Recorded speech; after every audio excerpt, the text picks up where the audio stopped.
പ്രധാനമന്ത്രി നരേന്ദ്രമോദി ഞായറാഴ്ച ഉച്ചയ്ക്ക് മധ്യപ്രദേശ് സന്ദർശിക്കും. അവിടെ 7300 കോടി രൂപയുടെ ഒന്നിലധികം വികസന പദ്ധതികളുടെ ഉദ്ഘാടനവും തറക്കല്ലിടലും നിർവഹിക്കും. പ്രധാനമന്ത്രിയുടെ ഓഫീസ് പറയുന്നതനുസരിച്ച് ഉച്ചയ്ക്ക് 12:40 അദ്ദേഹം മധ്യപ്രദേശിലെ ജാബുവായിൽ ഒന്നിലധികം വികസന പദ്ധതികളുടെ തറക്കല്ലിടുകയും രാജ്യത്തിന് സമർപ്പിക്കുകയും ചെയ്യും. പ്രദേശത്തെ ഗണ്യമായ ഗോത്രവർഗക്കാർക്ക് പ്രയോജനം ചെയ്യുന്ന ഒന്നിലധികം സംരംഭങ്ങളുടെ സമർപ്പണവും തറക്കല്ലിടലും പ്രധാനമന്ത്രി നിർവഹിക്കും. ആഹാർ അനുദാർ യോജനയ്ക്ക് കീഴിൽ 2 ലക്ഷത്തോളം വരുന്ന സ്ത്രീ ഗുണഭോക്താക്കൾക്ക് പ്രധാനമന്ത്രി ആഹാർ അനുദാർ മാസഗഡു വിതരണം ചെയ്യും.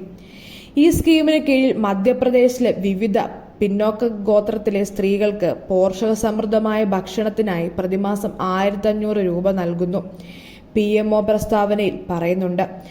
സമത്വ പദ്ധതിയുടെ ഗുണഭോക്താക്കൾക്ക് പ്രധാനമന്ത്രി മോദി 1.75 ലക്ഷം ആദിക് ആഫിലേക്ക് വിതരണം ചെയ്യും. ഇത് ആളുകളുടെ അവരുടെ ഭൂമിയുടെ അവകാശത്തിന് ഡോക്യുമെന്ററി തെളിവുകൾ നൽകും. പ്രധാനമന്ത്രി ആദർശ് ഗ്രാം യോജനയ്ക്ക് കീഴിൽ 559 ഗ്രാമങ്ങൾക്കായി 55.90 കോടി രൂപ കൈമാറുകയും ജാബുവായിൽ CM റൈസ് സ്കൂളിന്റെ തറക്കല്ലിടുകയും ചെയ്യും.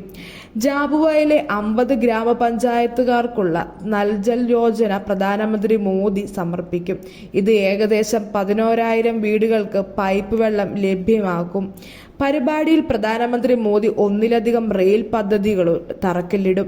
മാലിന്യ നിർമ്മാർജ്ജനം, വൈദ്യുത സബ്സ്റ്റേഷൻ തുടങ്ങിയ മറ്റു വികസന സംരംഭങ്ങളുടെ തറക്കല്ലിടലും പ്രധാനമന്ത്രി നിർവഹിക്കും. കൂടുതൽ വാർത്തകൾ അറിയുവാനായി ഈ ചാനൽ സബ്സ്ക്രൈബ് ചെയ്ത് ഫോളോ ചെയ്യുക.